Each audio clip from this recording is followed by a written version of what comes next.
নমস্কার, আমি ইন্দ্রাণী। শুরু করছি আজকে।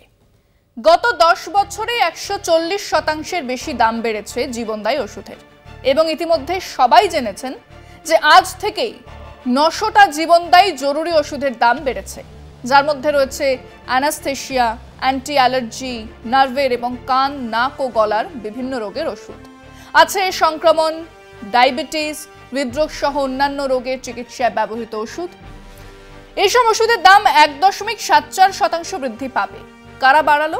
ওষুধ কোম্পানিগুলো বাড়ালে সবাই মিলে একদিনে এরকম ভাবে তো বাড়াতে পারে না। কাজেই আসুন দেখা যাক এই বৃদ্ধি কিভাবে হয়, কারা করেন। ভারতের জরুরি ওষুধের দাম national pharmaceutical pricing authority NPPA নিয়ন্ত্রণ করে। এটা সরকারি সংস্থা, স্বাস্থ্য মন্ত্রক থেকেই এই সংস্থা কাজ করে।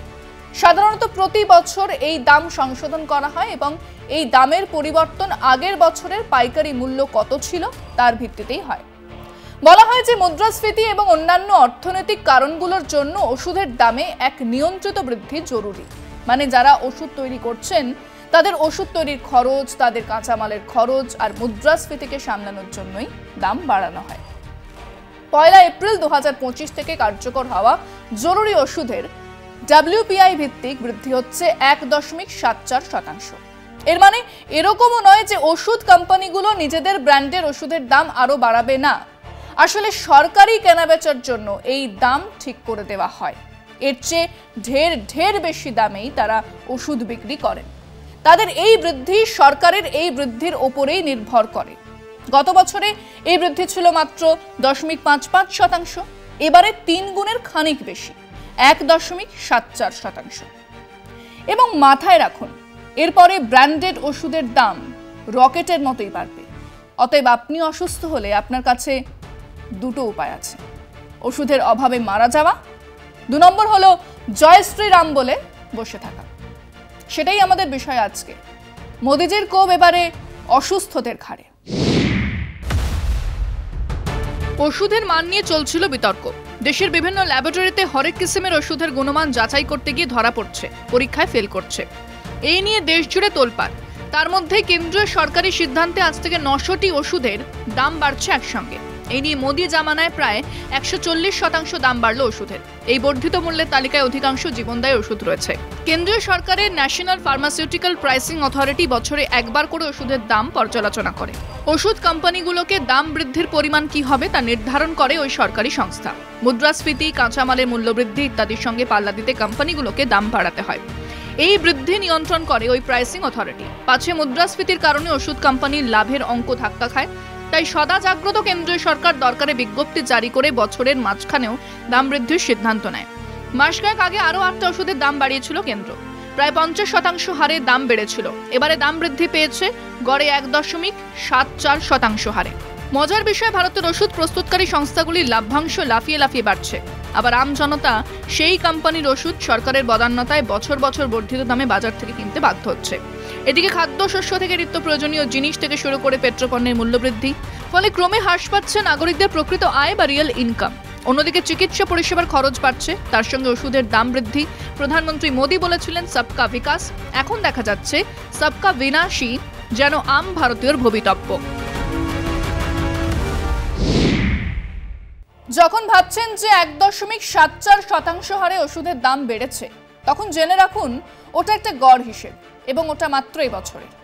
National pharmaceutical pricing authority October 2024-এ 8টি ওষুধের 11টি জরুরি তালিকাভুক্ত ফর্মুলেশনের সর্বোচ্চ দাম 50% পর্যন্ত বৃদ্ধি করা যাবে বলে জানিয়েছিল।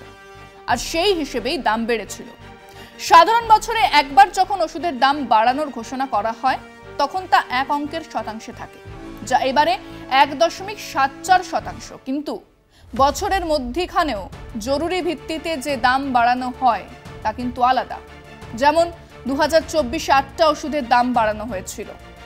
যে 8টা ওষুধের দাম 50% বেড়েছিল সেগুলো হলো benzyl, penicillin, atropine injection, streptomycin powder for injection, salbutamol tablet এবং respirator solution, pilocarpine drops, cefadroxil tablet, desferrioxamine injection এবং লিথিয়াম ট্যাবলেট। এই ওষুধগুলো ব্যাকটেরিয়াল সংক্রমণ, হাঁপানি ও যক্ষ্মার মতো শ্বাসকষ্টের রোগ, গ্লুকোমার মতো চোখের রোগ, থ্যালাসেমিয়ার মতো রক্তের রোগ এবং বাইপোলার ডিসঅর্ডারের মতো মানসিক স্বাস্থ্য সমস্যা ইত্যাদিতে ব্যবহার করা হয়। এবং এর আগে 2019 এবং 2021 সালেও বছরের মধ্যখানে এভাবে 50% মূল্য বৃদ্ধি করা হয়েছিল। মানে কেবলমাত্র বার্ষিক মূল্য নিয়ন্ত্রণ করা হবে এরকম নয়, ওষুধের দাম বছরের যে কোনো সময় এখন বাড়ানো হচ্ছে। আর অজুহাত কাঁচা মালের দাম বাড়া, রপ্তানি শুল্ক বৃদ্ধি, অন্যান্য খাতে মূল্য বৃদ্ধির কথা বলা হয়। আর এসব দাম ইত্যাদি বাড়ার ক্ষেত্রে আমাদের প্রধানমন্ত্রী ভুলেও একটা কথাও বলেন না। তিনি এসব বিষয়ে চুপ করে থাকাটাই পছন্দ করেন।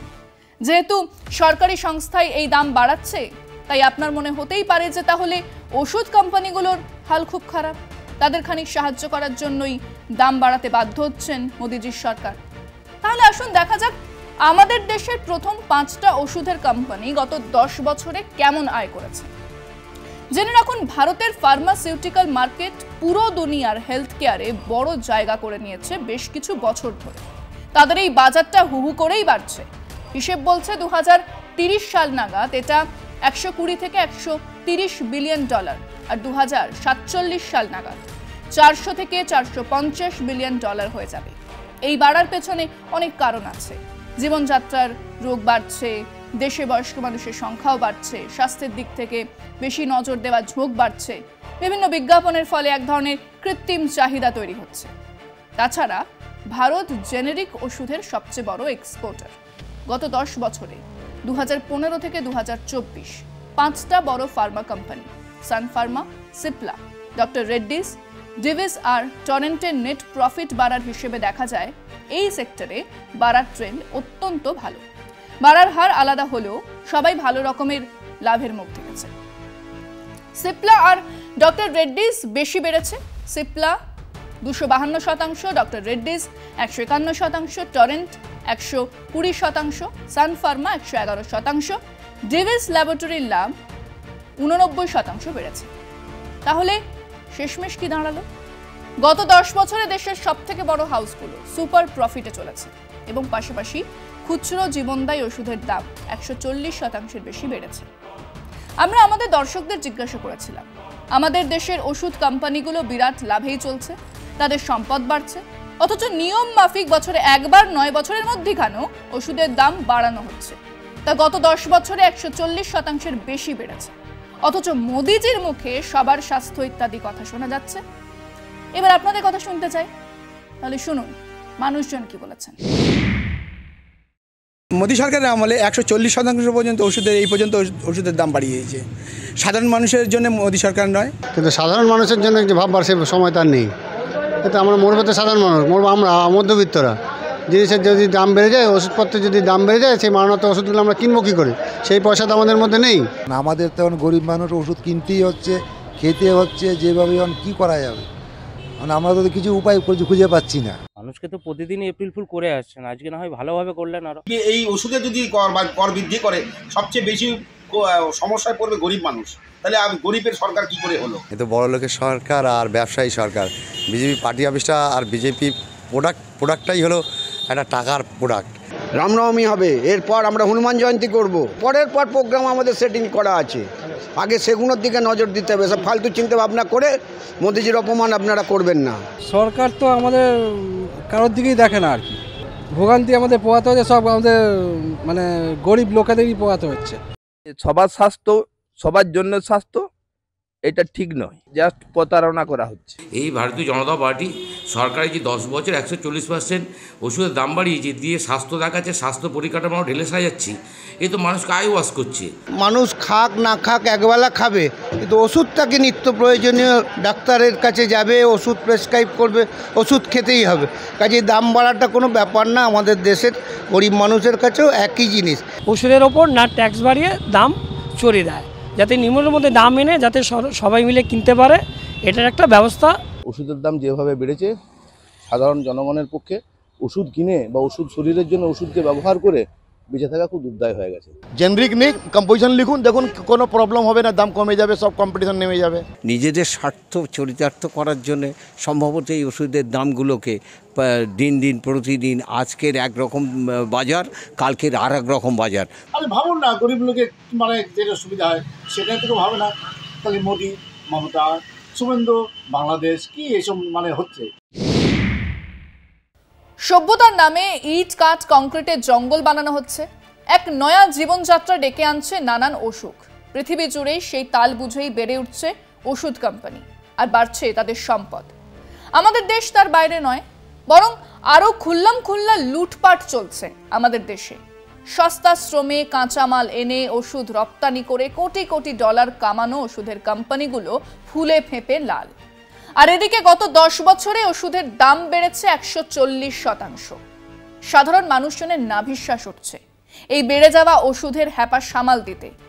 মোদিজি বলেছিলেন সবকা সাথ সবকা বিকাশ। এ কেমন বিকাশ যেখানে অসুস্থ মানুষ ওষুধ পর্যন্ত পাবে না? আজকে পর্যন্তই। দেখতে থাকুন কলকাতা টিভি, রাত দিন 7 দিন।